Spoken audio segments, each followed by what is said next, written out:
أنا وأنت لم نكن سوى مخلوقين خلقتنا قدرة واحدة، اختلفنا في كل شيء ولكننا اتفقنا في شيء واحد وهي المعصية.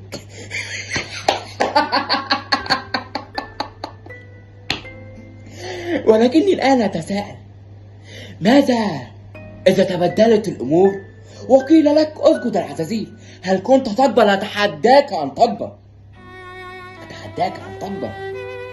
لأن من قبل قال نعم هم خلقوا ليطيعوا، أما أنت لست منهم، أنت لست بمطيع.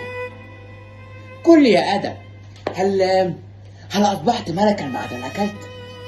هل أصبحت مثلا من الخالدين؟ بالطبع لا. وطردت من الجنة مثلي، لماذا؟ لأنك غبي. كيف لم أعرف ذلك؟ كيف لم أدرك أن سجودي هذا كان اختبار؟ كيف؟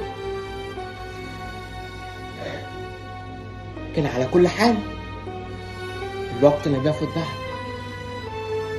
وإن كان على سجودي فأنا